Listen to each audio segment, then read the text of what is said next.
Hello children, I hope everyone might have watched the first video, the first lesson in English literature, The World in a Wall.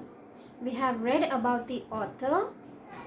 We also have seen the new words that we came across the lesson, characters in the lesson.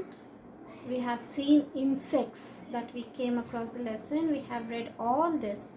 Okay, now let us have a glance what had happened in till where we have read the lesson.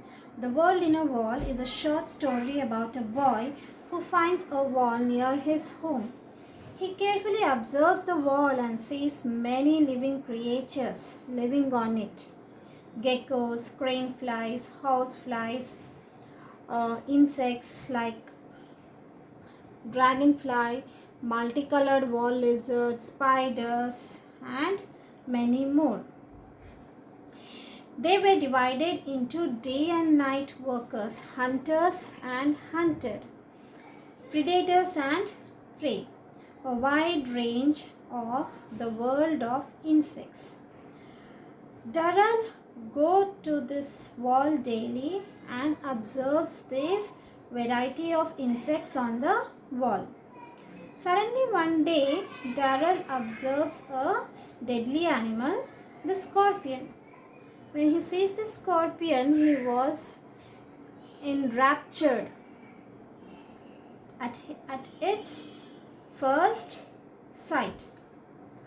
Now, what he felt when he saw this scorpion? Then one day I found a fat female scorpion in the wall, wearing what at first glance appeared to be a pale fawn fur coat. Closer inspection proved that strange garment was made up of mass of tiny babies clinging to the mother's back. I was enraptured by this family, and I made up my mind to smuggle them into the house and up to my bedroom so that I might keep them and watch them grow up. With infinite care, I moved the mother and family into a matchbox and then hurried to the villa. So Darrell took this mother scorpion as well as its babies into a matchbox and headed towards his home. Now what happened next? Let us read the lesson. It was rather unfortunate that just as I entered the door, lunch should be served. However, I placed the matchbox carefully on the mantelpiece in the drawing room and made my way to the dining room and joined the family for the meal. Dawdling over my food, feeding Roger surreptitiously under the table and listening to the family arguing, I completely forgot about my exciting new captures. At last, Larry, having finished, fetched the cigarettes from the drawing room and lying back in his chair, he put one in his mouth and picked up the matchbox he had brought. Oblivious that the end of my happy days was about to come, I watched my eldest brother interestedly as, still talking loudly, he opened the matchbox. Now I insist to this day that the female scorpion meant no harm. She was nervous and a little annoyed at being shut up in a matchbox for so long, and so she seized the first opportunity to escape. She pulled herself out of the matchbox with great rapidity, her babies clinging on desperately, and scuttled on the back of Larry's hand. There, not quite certain what to do next, she paused, her sting curved up at the ready.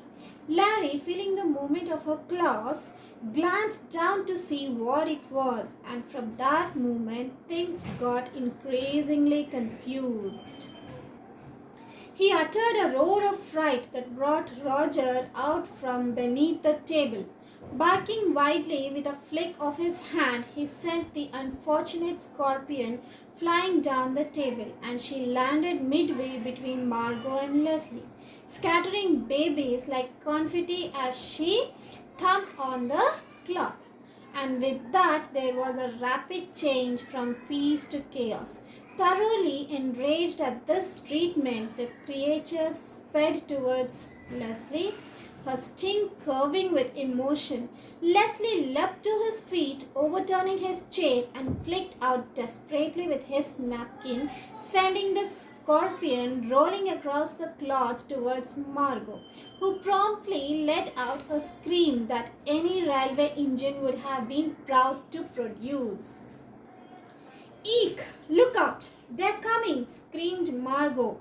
All we need is a book, roared Leslie. Don't panic, hit them with a book. Mother, completely bewildered by this sudden and rapid change from peace to chaos, put on her glasses and peered down the table to see what was causing the pandemonium. And at that moment, Margot, in a vain attempt to stop the scorpion's advance, hurled a glass of water at it. The shower of water missed the animal completely, but successfully drenched Mother, who, not being able to stand cold water, promptly lost her breath and sat gasping at the end of the table, unable even to protest. Get a knife, hit them with a book, shouted Larry. That boy will kill the lot of us. Bah, look at the table, knee deep in scorpions. Kill them. Oh no, don't hurt them. I'll catch them, I pleaded until eventually backed up by Mother. Leslie's suggestion that the whole lot be killed was quashed. By the time a certain amount of order had been restored, all the baby scorpions had hidden themselves under various plates and bits of cutlery. The result of this incident were numerous, while the family, still feeling angry and frightened, moved to the dining room. I spent half an hour rounding up the babies, picking them up in a teaspoon and returning them to their mother's back. Then I carried them outside on a saucer and with the utmost reluctance released them on the garden wall. Roger and I went and spent the afternoon on the hillside, for I felt it would be wise to allow the family to have a break before seeing them again. Larry developed a phobia about matchboxes, but from my point of view, the worst repercussion of the whole affair was that Mother decided to try to stop me from exploring the animal world. You are running wild again. It is high time you received a little more education, she said. I'm getting you a tutor.